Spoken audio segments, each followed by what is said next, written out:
जय श्री कृष्णा दोस्तों, स्वागत है आपका अपने चैनल कृष्णा प्यारे सखा में। हरे कृष्णा, राधे राधे।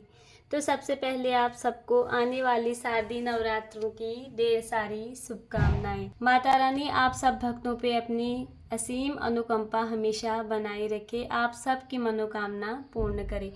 तो है रविवार दिन और 15 अक्टूबर से शारदीय नवरात्रि शुरू।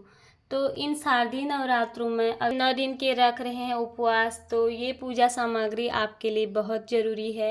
अगर आप व्रत नहीं रखते हैं तो नवरात्रों के 9 दिन में आपको सुबह शाम माँ की पूजा अर्चना वंदना ज़रूर करनी है।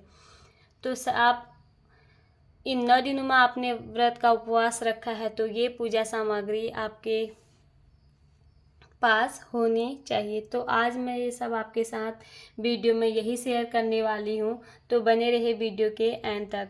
और अगर आप वीडियो थोड़ी बहुत भी यूजफुल और अच्छी लगी तो वीडियो को लाइक, चैनल को सब्सक्राइब ज़रूर करिएगा। तो सबसे पहले हमने ये सामान यहाँ पे लगा लिया है। सामग्री देखकर आप लोगों को लग रहा है कि ये बहुत ज़्यादा है, बहुत ज़्यादा कुछ नहीं है।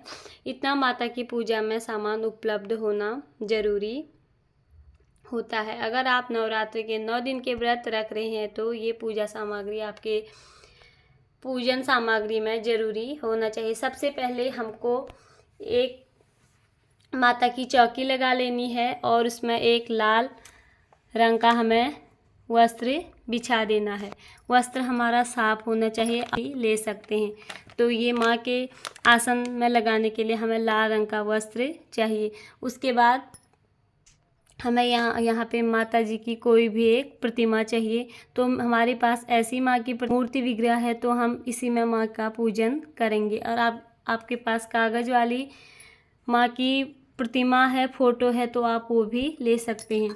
तो और इसके बाद माँ को हम स्नान कराने के लिए हमें पंचामृत चाहिए। तो उसमें पंचामृत 5 चीज़ों से बनता है, आपको पता है। दूध, दही, घी, शक्कर और शहद। ये सामग्री, ये पूजा सामग्री देखकर आप लोगों को लग रहा है कि ये बहुत ज़्यादा है, बहुत ज़्यादा कुछ नहीं है। इतना माता की पूजा में सामान उपलब्ध होना ज़रूरी होता है। अगर आप नवरात्रि के 9 दिन के व्रत रख रहे हैं तो ये पूजा सामग्री आपके पूजन सामग्री में ज़रूरी होना चाहिए। सबसे पहले हमको एक माता की चौकी लगा लेनी है और उसमें एक लाल रंग का हमें वस्त्र बिछा देना है। वस्त्र हमारा साफ होना चाहिए और आप नया वस्त्र भी ले सकते हैं। तो ये माँ के आसन में लगाने के लिए हमें लाल रंग का वस्त्र चाहिए। उसके बाद हमें यहाँ पे माता जी की कोई भी एक प्रतिमा चाहिए। तो हमारे पास ऐसी माँ की प्रतिमा है, ये मूर्ति विग्रह है, तो हम इसी में माँ का पूजन करेंगे। और आपके पास कागज़ वाली माँ की प्रतिमा है, फ़ोटो है, तो आप वो भी ले सकते हैं। तो और इसके बाद माँ को हम स्नान कराने के लिए हमें पंचामृत चाहिए। तो उसमें पंचामृत 5 चीज़ों से बनता है, आपको पता है। दूध, दही, घी, शक्कर और शहद से। और उसके बाद हम माँ को पहनाएंगे वस्त्र, और ये है माँ के वस्त्र। अभी मेरे पास यही उपलब्ध है, तो ये माँ को हम वस्त्र पहनाएंगे। और माँ को ओढ़ाने के लिए एक चुनरी भी आपको चाहिए। ये हो गई माँ। और माँ को आप श्रृंगार का सामान और जितना हो सके माँ का श्रृंगार भी कर सकते हैं। और उसके बाद हमें करना है कलश स्थापना। कलश स्थापना के लिए हमें घट स्थापना के लिए चाहे एक मिट्टी का बर्तन ना हो तो आप पीतल का बर्तन भी ले सकते हैं। उसके बाद चाहिए हमें कलश, और कलश में लगाने के लिए ये हैं पंचपल्लव पत्र। आप ये आम के भी ले सकते हैं और अशोका के भी ले सकते हैं। अगर आम के लेते हैं तो और अच्छा है, वो जल्दी सूखते नहीं हैं। और ये हैं अभी अशोका के पत्ते, ये जल्दी सूख जाते हैं। तो ये ले लिया हमने। कलश के ऊपर रखने के लिए नारियल, और नारियल में हम लगा लेंगे एक चुनरी और ऊपर से बांध देंगे मूली।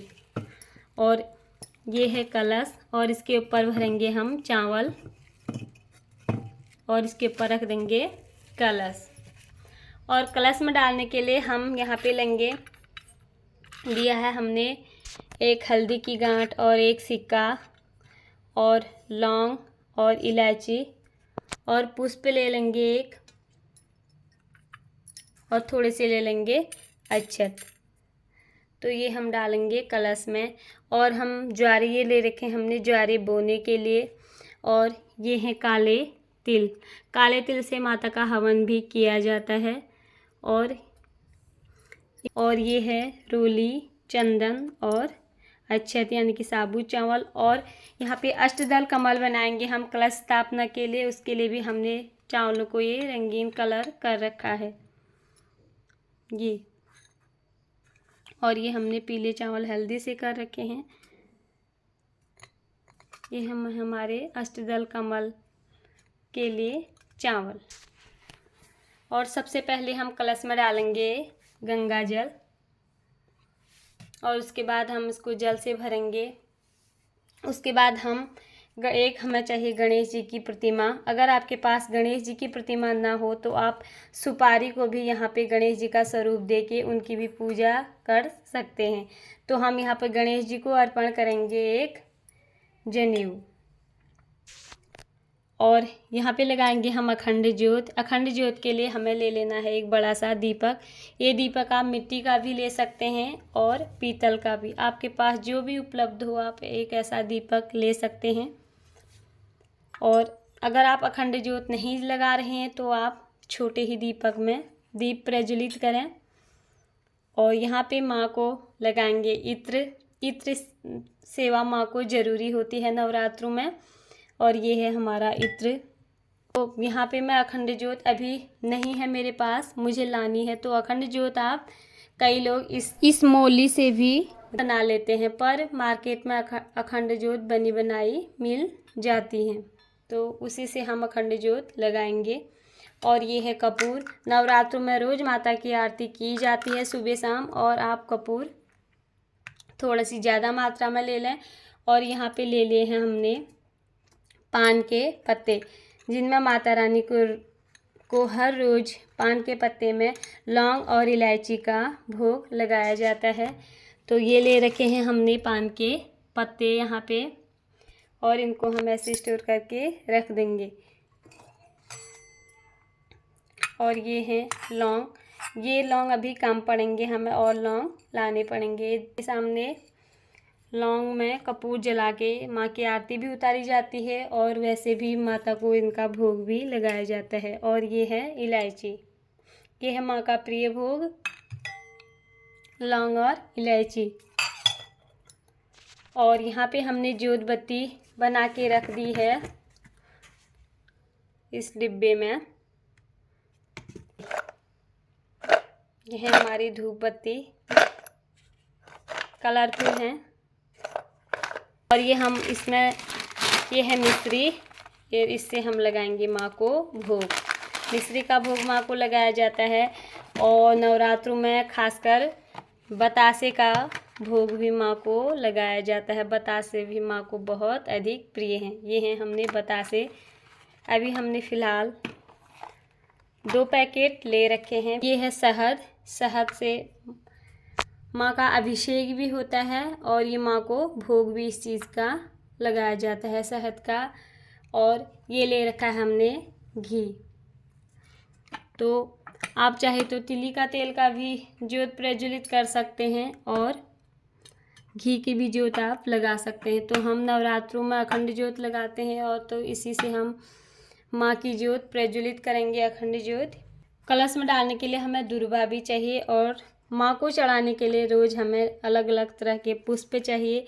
और हमें पुष्प अगर रोज़ ताज़े पुष्प मिले तो बहुत ही सुंदर है। तो यहाँ पे माँ को लाल रंग के पुष्प बहुत अधिक प्रिय हैं। हो सके तो आप माँ को लाल रंग के पुष्प चढ़ाएं।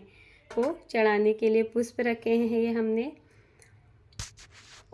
ऋतु फल का भोग लगाएं, जो भी आपके पास उपलब्ध हो। माँ को रोज़ अलग अलग फलों का भी आप भोग लगा सकते हैं। की लकड़ी, जो हमारी तुलसी जी का पेड़ सूख गया था, उसके हमने काट के तोड़ के ये लकड़ी बना ली है, और इसी से हम करेंगे हवन। माता के नवरात्रों में माता की पूजा के लिए क्या क्या सामग्री ज़रूरी है। तो ये थी मेरी आप लोगों के लिए एक वीडियो। ये वीडियो आप लोगों को कैसी लगी ये ज़रूर बताना। अगर आपको वीडियो थोड़ी बहुत भी अच्छी लगे तो वीडियो को लाइक, चैनल को सब्सक्राइब ज़रूर करिएगा।